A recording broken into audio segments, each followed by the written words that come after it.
शहराच्या वाढीव घरपट्टीला स्थगिती नाही, मुख्यमंत्री व आमदारांनी धुळेकर जनतेला फसवले, रणजितराजे भोसले यांचा दावा।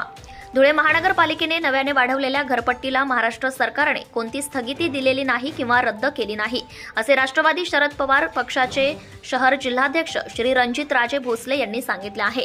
धुळे महानगरपालिकेतील सत्ताधारी भाजपा पदाधिकाऱ्यांनी आपल्या सत्तेच्या काळात धुळे शहरातील नागरिकांच्या मालमत्ता करात अवाढव्य वाढ केली, लोकांची घरपट्टी 8 ते 10 पटीने वाढवली। त्यावेळी वाढीव घरपट्टी कमी करावी किंवा रद्द करावी यासाठी राष्ट्रवादी काँग्रेस शरदचंद्र पवार पक्षाने तसेच इतर पक्षांनी सुद्धा आंदोलन केले, परंतु भाजपाने घरपट्टीत सवलत दिली नाही। कोणत्याही नगरसेवकांनी घरपट्टी रद्द करावी असा ठराव महासभेत मांडला नाही।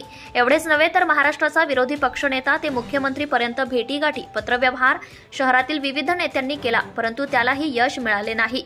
वलवाडी उपनगरातील प्रमुख कार्यकर्त्यांनी संभाजीनगर हायकोर्टात याचिका दाखल केली, ती देखील फेटाळण्यात आली। उलट महानगरपालिकेचे पदाधिकारी अधिकाऱ्यांनी वाढीव घरपट्टीच्या नोटिसा देणे, हरकती घेणे, सुनावणी घेणे आदी काम सुरूच ठेवले। एवढेच नव्हे तर हद्दवाढीतील 10 गावातील मालमत्ता धारक व देवपूरमधील हजारो मालमत्ता धारकांनी वाढीव दरानुसार मालमत्ता कर घरपट्टी वेळेवर भरून टाकलेली आहे। उर्वरित लोकांना सुद्धा वाढीव घरपट्टीप्रमाणेच भरणा करावा लागणार आहे। शहरातील ठराविक मालमत्तांना एक दर व दुसऱ्या मालमत्तांना दुसरा दर असे करता येणार नाही, हे तर्क संगत नाही। हा भेदभाव, व्यवहार, भ्रष्टाचार मानून अधिकाऱ्यांवर काही कारवाई होऊ शकते।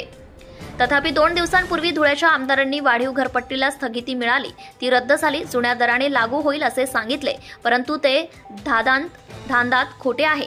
अशी कोणत्याही प्रकारची स्थगिती महाराष्ट्र शासनाने दिली नाही, असे कोणतेही पत्र महानगरपालिकेला आलेले नाही, जे दिनांक 25 जुलै 2024 चे पत्राचा दाखला दिला जातो। वास्तविक त्या पत्रात फक्त महानगरपालिकेच्या अधिनियमातील तरतुदी प्रचलित शासन आदेश नियमानुसार योग्य ती कारवाई करावी असे म्हटले आहे। म्हणजेच या पत्रात स्थगिती दिली, रद्द केली असा आदेश नाही।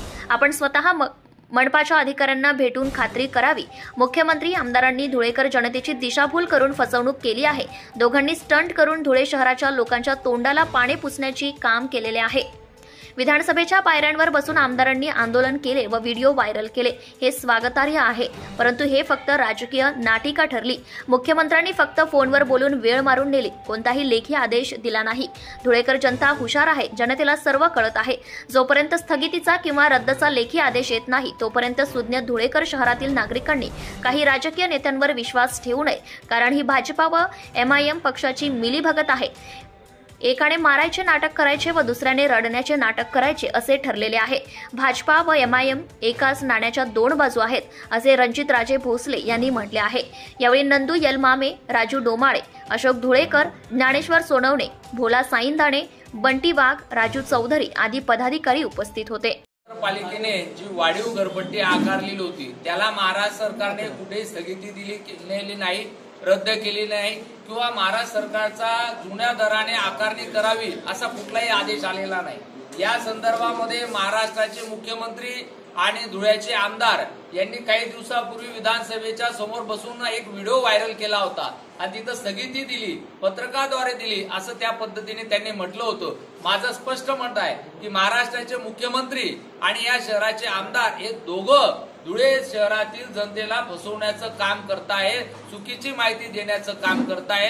भाजपने आपल्या सत्तेच्या काळामध्ये 8 ते 10 पटीने घरपट्टी वाढवण्याचं पाप केलं आणि आज MIM या पद्धतीने MIMचे आमदार जे आहेत घरपट्टी स्थगिती झाली असं चुकीचे मेसेज देण्याचं काम जनतेसमोर करतायत। भाजप आणि MIM हे एकाच नाण्याच्या बाजू आहेत। मी मारल्यासारखं करेल, तुम्ही रडल्यासारखं करा, अशा पद्धतीचं काम या ठिकाणी भाजप आणि MIMचं चालू आहे।